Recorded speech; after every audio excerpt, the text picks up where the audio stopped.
Olá, galera! Tudo bem com vocês? Espero que sim!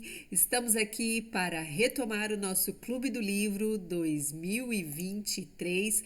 Lembrando, só deixando os recadinhos aqui paroquiais para se inscrever no canal do YouTube para você receber as atualizações, né, as notificações.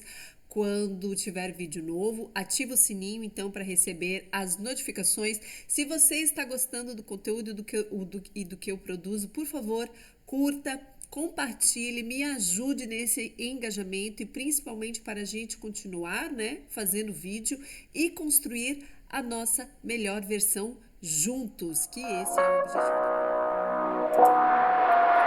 Olá, pessoal! Tudo bem com vocês? Espero que sim. Estamos aqui para começar mais um Clube do Livro. Espero que vocês estejam gostando. Estamos aqui para continuar o nosso livro Mais Esperto que o Diabo. E hoje nós vamos trabalhar o capítulo 8. Estamos chegando na reta final. Estamos conseguindo. Espero que quem esteja acompanhando aqui esteja também conseguindo acompanhar e esteja no capítulo 8. Muitos estejas, falando muitos estejas outros, mas é que eu tô empolgada porque vamos falar hoje sobre propósito definido, sobre a importância de termos um propósito em nossa vida. Vamos lá então? O princípio da definição de propósito fecha a porta da mente de qualquer um contra mim, de tal forma que eu não consigo invadir a não ser induzindo essa pessoa ao hábito da alienação. Então, nós temos aqui uma frase bem forte, né, do Napoleão Hill, dizendo que ao você ter um propósito bem definido em sua vida, você fecha a porta para que Sua Majestade incurta em você o hábito de te alienar, né, de nos tornar pessoas alienadas. Muito bem. Eu achei interessante aqui, pessoal, porque ele começa falando aqui nesse capítulo sobre 7 princípios que fornecem liberdade espiritual, mental e física. Porém, contudo, entretanto, eu não encontrei esses princípios descritos de forma clara, ok? Então, vamos conversar sobre o que ele fala aqui. Ele cita bastante, o Napoleão cita bastante que ter um propósito de vida definido e que guia os seus passos no dia a dia e que norteia todas as áreas da sua vida, fecha a porta para o hábito da alienação. Isso está bem claro, está escrito ali na frase que eu coloquei. E isso é importante porque ele repete isso ao longo de todo o capítulo. Repete isso em vários trechos, tá? Então, só lembrando, porque nós tratamos no vídeo 4 sobre a alienação, vocês lembram? Onde nós falamos sobre os medos, né? Seis, né? Acho que são 6 tipos de medos que abrem as portas para nos tornarmos pessoas alienadas. Sobre as influências da escola, a gente debateu sobre isso. Sobre o ambiente que nos cerca, sobre religião, né? Sobre as igrejas, ele bate bastante em cima disso também. E no capítulo sobre alienação, o Napoleão Hill ele nos dá uma receitinha de bolo para nós podermos identificar as pessoas que são alienadas e as que não são alienadas. Vocês fizeram? Vocês leram lá a receitinha para ver onde é que vocês se encaixam? Eu fiz. Socorro, né? Então, vamos lá então sobre propósito de vida que vai nos ajudar a espantar o hábito da alienação. Sobre a importância do propósito, ele diz na página 118, ele fala o seguinte, que o princípio da definição de propósito fecha a porta da mente de qualquer um contra mim. Depois, ele ainda fala o seguinte, que o privilégio da definição de propósito pode ser mantido somente por meio de uma política pela qual a pessoa adota como guia para todos os assuntos da sua vida. Então, O privilégio da definição de propósito só pode ser mantido, ou seja, não adianta você ter um propósito de vida, você também precisa mantê-lo, né? E você só pode mantê-lo se você tiver uma política pela qual a pessoa adota como um guia para todos os assuntos da sua vida. Ou seja, o Napoleão está deixando bem claro aqui que nós temos que ter um guia de valores e que esses valores vão nortear todos os passos que eu vou dar na minha vida diariamente, né? Então, olha só a força de você ter um propósito. E mais adiante ele fala o seguinte, na página 119. Deixa eu ver onde é que eu coloquei aqui, página 119. Isso mesmo. Qualquer um que adote o princípio da definição de propósitos como uma política e a use nas suas experiências do dia a dia, jamais pode ser induzido a formar o hábito da alienação, né? Ou seja, uma pessoa que ter esses valores, né, um propósito fundamentado em uma política, ele fala uma política, né, um guia, que ele não especifica exatamente qual, essa pessoa jamais pode ser induzido a ser uma pessoa alienada, ou seja, a ser uma pessoa que não pensa por si mesma, ok? E na página 120, um pouquinho mais adiante ali, o diabo, né? Então eles vão conversando sobre propósito e tudo mais. E na página 120, o diabo ele diz sobre quais as pessoas que ele não tem nenhum tipo de poder. Ele já falou em outros momentos que são as pessoas que pensam por si mesma, né? E ele deixa bem claro aqui. Não tenho poder sobre nenhum ser humano que descubra e use o princípio da definição de propósito. E ele depois, mais além, nessa página 120, ele deixa um alerta de como tem que funcionar o propósito da vida, certo? Então ele fala assim, o Napoleão pergunta para ele, o hábito de definição de propósito seria uma proteção permanente contra o seu controle? Então, olha como Napoleão é repetitivo aqui, né? Porque antes ele já falou sobre a importância que o propósito tem que ser mantido diariamente por uma política, por um guia que você aplica cotidianamente na tua rotina, nas suas ações. E aqui ele vai falar novamente, né, que o hábito da definição de propósitos seria uma proteção permanente como seu controle, né? E ele fala assim, não, de certa forma não. A definição fecha a porta da mente para mim. Mas a definição do hábito, né, de você ter um propósito de vida claro, só mantém as portas fechadas, contanto que a pessoa siga o princípio de forma sistemática e permanente, fazendo ele um hábito de vida. Uma vez, daí aqui está o alerta que ele deixa para nós sobre o propósito. Uma vez só que a pessoa hesite, procrastine ou torne-se indefinida sobre qualquer coisa, ela está apenas a um passo de deixar essa proteção e ser envolvida por mim e pelo meu controle, né?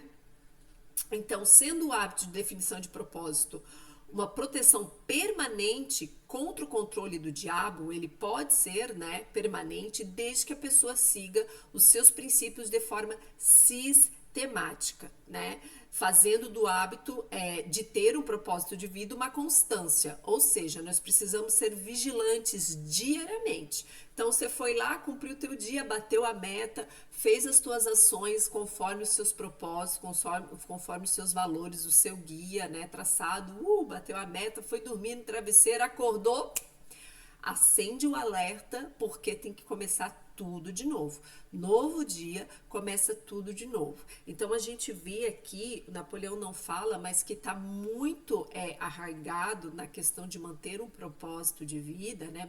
Da questão de você manter o hábito de ter um propósito de vida e levar ele como um guia, que você tem que ter junto a persistência e a constância, né? Tem que ser persistente, é uma coisa em longo prazo, a longo prazo, e constante. É uma aplicação de hábito diária, né? Então você tem que ter atenção com as suas atitudes diárias, né?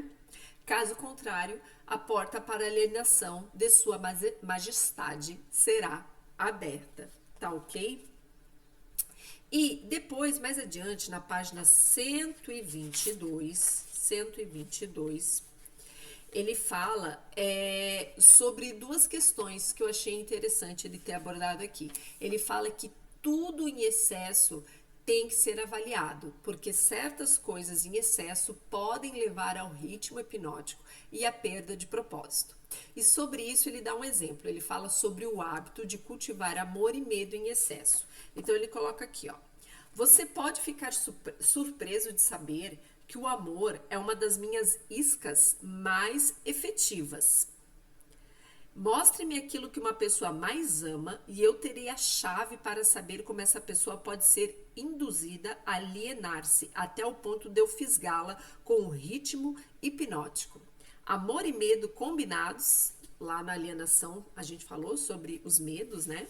Então, e amor e medo, amor está lá. Amor e medo combinados me fornecem as armas mais efetivas com as quais induz as pessoas a se alienarem. Cada qual é tão útil quanto o outro. Ambos têm o efeito de fazer com que as pessoas negligenciem o desenvolvimento da definição no uso de suas próprias mentes. O amor e o medo são forças emocionais de tão estupenda potência que qualquer uma das duas tem o poder de retirar a força de vontade e o uso da razão. Então tá aqui, porque que tudo em excesso, inclusive o amor, porque eles entram numa questão, mas amor é um sentimento positivo, é bom, ele não é um sentimento que vai abrir as portas para alienação, é bom você ter amor em seu propósito de vida, e é claro que é, só que lembrando que tudo em excesso também é complexo, porque se você ama alguém e se anula e se cega a tal ponto por esse alguém, né? Você está amando aquela pessoa, mas você está faltando com o seu amor próprio, né? Então é isso que ele está querendo dizer aqui, que o amor, ele também é uma força emocional estupenda, que tem uma estupenda, que tem o poder de retirar a força de vontade, a força de vontade de você fazer outras coisas em outras áreas da vida, e também bloqueia o uso da razão, né? E sem o poder da vontade e da razão, não há nada mais que possa sustentar uma definição de propósito, né? Então achei interessante ele trazer essa questão dos excessos, né, que a gente tem que cuidar também, por mais que às vezes a gente tenha um sentimento positivo, né, eu vou no meu propósito vou incluir ser uma pessoa amorosa, ter uma compaixão, mas nós temos que cuidar com a dose, né? Tem pessoas que falam assim, certos remédios, eles são remédios em determinadas doses, em outras doses podem ser venenos, inclusive o amor, né? Então, nós temos que cuidar com os excessos, inclusive quando a gente vai definir o propósito em bases que aparentemente são positivas, mas nós temos que cuidar com a dose, certo? Depois, ele vai falar sobre a importância de ter ações diárias levadas com constância e perseverança novamente, que tem que ser ancoradas em um propósito de vida definido.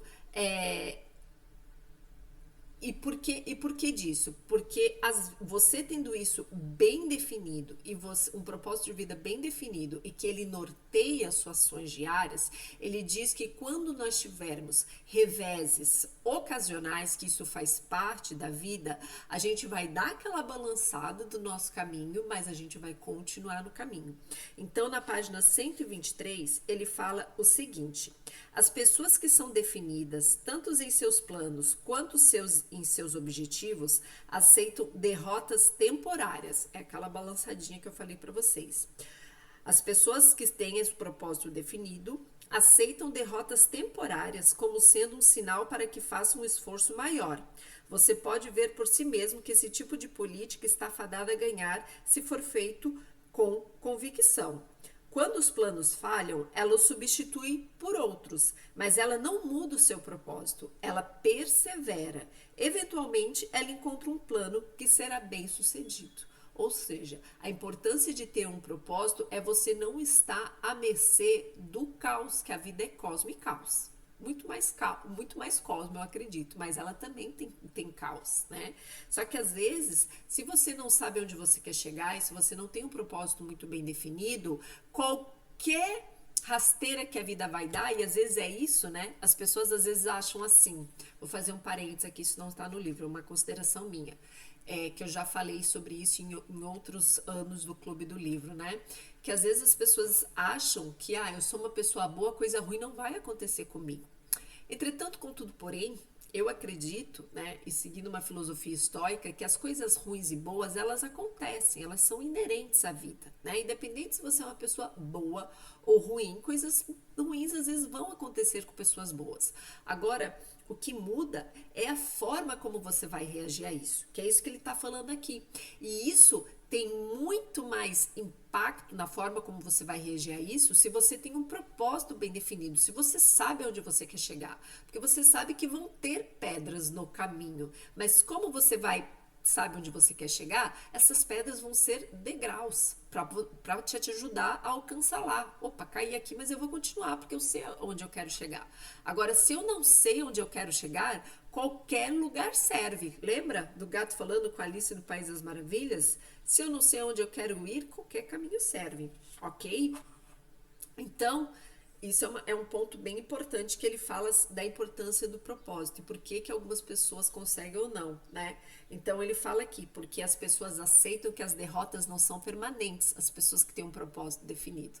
Elas aceitam que são derrotas temporárias e que se não deu certo com esse plano, eu vou tentar um plano B, vou tentar um plano C, mas eu quero chegar lá, né? No meu caminho, ok? Muito bem. Deixa eu só tirar aqui, que eu nem ia botar uma figura bonitinha, mas vamos seguir assim, tá? E mais adiante, terminando, hoje nós só vamos fazer esse capítulo mesmo, que eu acho que é um assunto bem denso pra gente pensar, tá? Na página 124, ele faz um alerta sobre imediatismo. E isso eu achei bem bacana ele fazer esse alerta, tá? Por quê? Porque alcançar o seu propósito é uma construção de vida, é uma coisa de longo prazo, leva tempo, né? Então ele fala que a gente tem que cuidar um pouco com o imediatismo. E isso é mais atual do que nunca, tendo em vista a estrutura da sociedade como ela está hoje. Quando eu falo estrutura da sociedade, as pessoas têm um pouco de dificuldade de entender, mas eu falo em que sentido? A sociedade está toda interligada, nós estamos muito mais tecnológico, você tem acesso a um assunto lá da China, do Japão, dos Estados Unidos, muito mais rápido, assim, clicou ali no Google, você sabe a notícia, né? E também, assim, das questões das redes sociais, as pessoas te acessam a qualquer hora, a qualquer momento. Então, as pessoas também, elas estão com um senso, nós estamos numa sociedade onde as coisas, a gente está muito imediatista, né? E às vezes você conseguir certas coisas e você se moldar como ser humano, nós não somos um robô, nós não temos a velocidade da tecnologia que nos rodeia. E é nesse sentido que eu falo que nós estamos numa estrutura de sociedade que a tecnologia está indo num caminho e o ser humano parece muitas vezes que não consegue acompanhar, ok? E eu vou falar um pouco mais sobre isso mais além, tá? Mas, então, achei legal ele falar sobre o imediatismo, ok? Então, ele coloca aqui, o tempo é o inimigo da imoralidade e da justiça. O tempo é amigo da justiça e da moralidade. O fracasso em reconhecer esse fato como verdadeiro tem sido responsável pela onda de crimes entre jovens do mundo inteiro. Será? Vocês concordam com isso? A mente do jovem é inexperiente e pode frequentemente cometer o erro de avaliar sucesso temporário como algo permanente.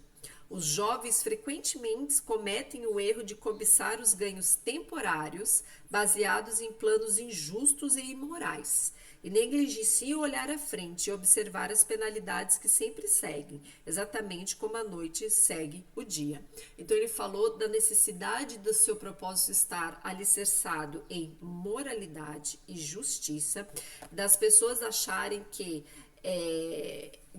uma vitória temporária é permanente, baseada principalmente em princípios ruins, né, imorais, vamos colocar assim, e também isso automaticamente fala do imediatismo, que isso veio do imediatismo, das pessoas quererem ser ou ter, nesse caso aqui é ter, a qualquer custo, porque às vezes ter e ser é uma construção de longo prazo, ok? terminamos com essas considerações aqui do nosso Napoleão Hill sobre imediatismo. E aí, vocês concordam? Concordam que ele falou aqui sobre propósito de vida? Eu vou fazer algumas considerações aqui, pessoal, sobre propósito de vida, porque o Napoleão, ele coloca para nós aqui, ele fala sobre 7 princípios que fornecem liberdade espiritual, mental e física. Mas ele fala sobre liberdade mental, espiritual. Eu não identifiquei muito a física. E eu não identifiquei também esses 7 princípios de uma forma clara. E eu achei interessante, porque em certos capítulos ele coloca certas questões como lista, como receitinha de bolo. E nesse aqui eu não encontrei, pelo menos, tá? Então eu achei importante falar também, fazer algumas considerações sobre propósito de vida, porque o Napoleão, ele fala sobre propósito de vida, mas ele não explica para nós como alcançar, como montar, como fazer para ter o propósito de vida, por onde eu começo, né? E faz mais ou menos uns 3 anos que eu faço esse clube do livro. E muito mais anos que eu trabalho com gestão do tempo e planejamento estratégico e desenvolvimento pessoal. Então essa é uma questão que me toca muito, né? Porque há muito tempo, eu precisei, quando eu comecei a remanejar e fazer o planejamento da minha vida, eu fiz todo um planejamento estratégico baseado em propósito de vida, né? Então, antes de eu começar o Clube do Livro, eu fiz um esquenta que falava sobre burnout. Quem aí assistiu esse vídeo, né? É um vídeo que teve até bastante visualizações. Então, que falava sobre a sua rotina adoece você. Eu fiz esse questionamento, né? E nós falamos sobre burnout, sobre qualidade de vida, dinâmica de trabalho. Inclusive, eu trouxe uma pesquisa que saiu numa matéria da Folha de São Paulo, onde termos como ansiedade, depressão e estresse apareceram no topo das buscas do Google desse ano. Inclusive, burnout teve um aumento de 122% nas pesquisas, o que é muita coisa, né, pessoal? É muita coisa, é infinitamente mais que o dobro. Então, lembrando que a síndrome de burnout, ela é identificada como pessoas com exaustão emocional causadas pelo excesso de trabalho. Então, o que me parece que tem ficado cada vez mais claro para mim é que sem um norte, sem um propósito definido, a nossa vida ela corre um grande risco de virar um caos, certo? E eu acredito que ter um propósito claro nos ajuda a caminhar de uma forma muito mais consciente e clara pela vida. Mas quando eu falo de um propósito, eu não falo num propósito no ter, e sim um propósito em ser.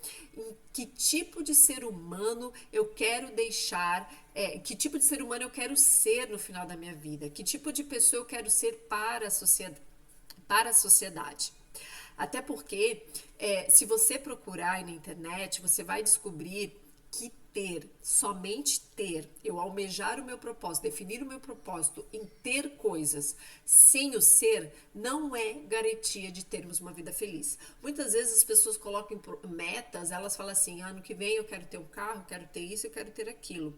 Mas às vezes não colocam que tipo de pessoa que eu quero ser do próximo ano. Eu quero ser uma pessoa mais fraterna, eu quero ser uma pessoa mais calma, eu quero ser uma pessoa mais corajosa, mais altiva. Então, às vezes, as pessoas também esquecem de colocar o trabalho interno que nós temos que fazer, né? Inclusive, eu trouxe aqui uma pesquisa, deixa eu pegar aqui, uma pesquisa que saiu na revista Exame. Saiu na revista Exame, onde as pessoas também têm aquela ideia de que quando a gente está falando sobre propósito de vida, e muitas pessoas o propósito de vida é ser rico, né? Ter dinheiro, e acha que se eu tiver mais coisas, eu vou ser mais feliz. E assim, não é um consenso entre pesquisadores, né, pessoal? Mas tem muita pesquisa que fala que As pessoas que têm mais rica não necessariamente são as pessoas que são mais felizes. É claro, vamos e convenhamos, não vamos ser hipócritas. O dinheiro facilita muitas coisas, né? Você ter dinheiro, você ter uma certa condição de vida, você não ter que se preocupar com o que você vai comer no outro dia, você não ter que se preocupar com um médico, né? Em ter que com um plano de saúde, se você tem uma boa condição financeira, você consegue pagar um bom médico. Então, assim, o dinheiro, você ter uma boa condição financeira, te ajuda em certos, te faz com que você não tenha certas preocupações na sua vida, mas não necessariamente te torna uma pessoa mais feliz e mais satisfeita, né? Então eu trouxe uma pesquisa aqui, eu vou deixar essas pesquisas, tudo que eu tô falando, no link na descrição do vídeo, tá? Então, pessoal, essa pesquisa ela diz o seguinte, que 59% das pessoas que forem entrevistadas no grupo das pessoas mais pobres, elas estão insatisfeitas com o valor que elas ganham, certo? Sendo que 53% deles possuem mais dívidas do que dinheiro poupado. Olha, questão do endividamento aí para manter os custos de vida, né? E só que essa pesquisa também apontou que os mais ricos também não estão satisfeitos. Só 40% deles estão felizes com as suas posses, né? E daí a pesquisa também separou os entrevistados em grupos, levando em conta a satisfação deles com vida e finanças, certo? E ela diz que a maior diferença das pessoas nesses grupos que estão mais felizes é em razão de comportamentos positivos que ajudam na prosperidade, ou seja, em livros de autoajuda ou de desenvolvimento pessoal, onde dizem que as pessoas não devem ser rancorosas, que elas devem ter uma atitude mais positiva perante as dificuldades da vida, pessoas que são motivadas por projetos ou por propósitos, pessoas que são mais gentis com os outros, que fazem atividade física regularmente, né? Então, ela está falando que muitos dos itens que as pessoas nos mais ricos, né, e nos mais pobres citaram, as pessoas que tinham um alto índice de felicidade nesses dois grupos, elas não citaram, nem os mais ricos não citaram que era dinheiro. E os mais pobres também citaram que dinheiro era um problema, assim como teve mais rico citou que era um problema, mas os mais pobres também citaram o quê? Modelo mental, que a gente falou disso bastante no livro, né? Sobre hábitos e sobre como você modela os teus pensamentos, que gente, a base do que o Napoleão Hill tá falando aqui, né? Lembra que o diabo lá no começo ele fala que ele se alimenta de pensamentos negativos, né? Que isso é a força motriz dele. Então, olha só a importância de você ter um modelo mental positivo, né? Propositivo na tua vida. Muito bem, eu vou deixar essa pesquisa, achei bem interessante, que fala sobre felicidade, né? Que está alinhado também a você ter um propósito de vida bem claro, eu vou deixar na descrição do vídeo. E também eu quis trazer um outro tema aqui para vocês, falando sobre propósito de vida, né? Que o autor não cita também, ok? Eu quis trazer um tema que eu achei bem legal, que vou fazer uma pergunta. Você acredita que existem forças e conexões que vão muito além do que nossos olhos podem ver, do que podemos sentir? Napoleão Hill acredita, né? Tanto que é isso que nós estamos trabalhando nesse livro aqui, ok? E por isso que eu trouxe essa questão. O Carlos Jung, ou Jung, como você quiser falar, que é um psiquiatra bem famoso e psicoterapeuta aí, ele foi o fundador da psicologia analítica, ele diz que quando nós estamos alinhados ao nosso propósito de vida, o cosmos se alinha a nós, podendo gerar uma sincronicidade. Então, esmiuçando. O que é uma sincronicidade? Quer dizer que quando nós temos eventos externos que estão alinhados ao nosso mental e que nos beneficiam e que nos ajudam a caminhar de encontro ao nosso propósito de vida. Então, é bem diferente de uma coincidência, né? Eles são considerados coincidências significativas e que têm relevância para a nossa vida. Por exemplo, vou dar um exemplo de sincronicidade. Se nós estamos enfrentando uma derrota temporária, como Napoleão sempre gosta de citar, mas nós temos claro o nosso propósito de vida e estou precisando de uma solução, né? E nesse meio tempo aparece alguém que me ajuda a resolver a questão com uma solução específica para aquele problema que eu estava enfrentando, que eu não estava vislumbrando, essa pessoa parece assim que abriu um buraco no céu e caiu ali para resolver, e era o problema que eu estava aqui enfrentando, isso pode ser considerado uma sincronicidade, certo? Então, assim como a causalidade descreve a sequência de acontecimentos, a sincronicidade para a mente chinesa lida com a coincidência de eventos. Eu achei legal trazer isso e fica a minha sugestão aqui para vocês pesquisarem sobre esse tema, né? Carl Jung e que eu acho que tem bastante pertinência ao tema propósito de vida, certo? Muito bem. E mais além, por que eu estou fazendo essas considerações finais? Porque eu achei interessante que o Napoleão ele discorre bastante sobre a importância de ter propósito de vida, mas ele não nos explica como definir um propósito de vida. E muitas vezes esse é o nosso problema. Vocês não acham? Se não nos conhecemos e não sabemos o que queremos, como vamos definir um propósito que vai nortear todas as ações de nossa vida? Né? Então, acho que aqui também cai o problema. Por isso, como complementação a esse capítulo, eu vou trazer o tema Ikigai. Pessoal, vocês já ouviram falar sobre Ikigai? Quem aí já ouviu falar? Ikigai é importante, hein? Inclusive, falando sobre Ikigai,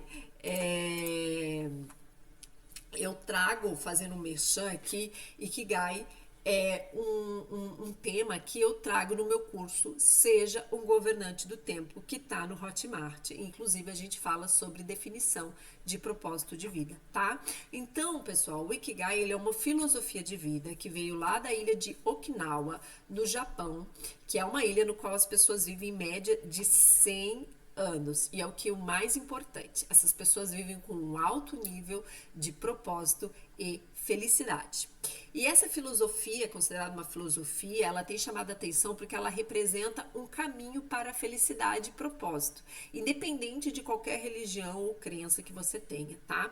Inclusive, você vai encontrar vários livros onde foi criado, né, onde o pessoal descreve um método Ikigai, um método de desenvolvimento humano, que ajuda as pessoas a ressignificarem as suas vidas, para poder dar mais sentido e propósito para várias áreas, né? Trabalho, relacionamento e vida. Então, até eu trouxe esse gráfico, porque eu não vou fazer o Ikigai aqui com vocês. Quem quiser, agora eu vou falar do meu curso. Quem quiser, tem lá no meu curso sobre gestão do tempo, é uma das áreas que a gente trabalha, é o Ikigai. Mas eu trouxe aqui para vocês conhecerem, porque o Ikigai, ele trabalha várias áreas da sua vida. Então, ele vai trabalhar a vida pessoal, ele vai trabalhar... vou ser redundante, ele vai focar também no seu trabalho, ele vai focar também no seu trabalho interno que você precisa fazer, né? Então, eu acho legal porque conforme você vai fazendo, você vai descobrindo várias áreas da sua vida, o que você gosta, o que você não gosta de fazer, e no final disso tudo, ele vai te dar no centro o seu Ikigai, que é o seu propósito de vida. Então, em japonês, Ikigai significa a razão pela qual eu acordo todos os dias pela manhã. Ou seja, razão para viver, que é um conceito que traz o universo do desenvolvimento humano e pela busca de sentido para tudo que realizamos, né? Então, se você não sabe por onde começar a definir o seu propósito, fica aqui a minha sugestão para você conhecer o método Ikigai, tá bom? Tem vários vídeos também no YouTube que falam sobre a metodologia Ikigai, então fica aqui a minha dica para vocês, já que no livro aqui a gente ficou sem saber como começar a definir um propósito, tá? E também tem link para o livro do método Ikigai aqui na descrição do vídeo, e também você encontra esse tema abordado no meu curso de gestão do tempo. Então, pessoal, é isso. Capítulo 8 curtinho. Fiz mais algumas considerações para ver se dá uma ajudada a clarear aí, para quem está um pouco perdido, necessitando de definir o propósito de vida, que eu acho que isso é tremendamente importante para poder iniciar o nosso planejamento de vida, o nosso desenvolvimento pessoal, né? Então, eu espero fortemente que você encontre o seu Ikigai. E aos curiosos, saibam que a minha vida é guiada por esse método. Eu uso sem moderação. E assim, pessoal, fez muita diferença e faz, porque volta e meia você tem que renovar o seu Ikigai. E fez muita diferença na minha produtividade, na minha felicidade, na forma como eu lido com as questões e também no meu alcance de metas, ok? Sugestões dadas. Gostaram do capítulo 8 com as minhas considerações? Espero que sim. E vamos todos juntos em busca da nossa melhor versão. Até o próximo vídeo, que é o último vídeo deste livro aqui. Tá bom? Vejo vocês no próximo. Obrigada por quem está assistindo. Até a próxima. Tchau!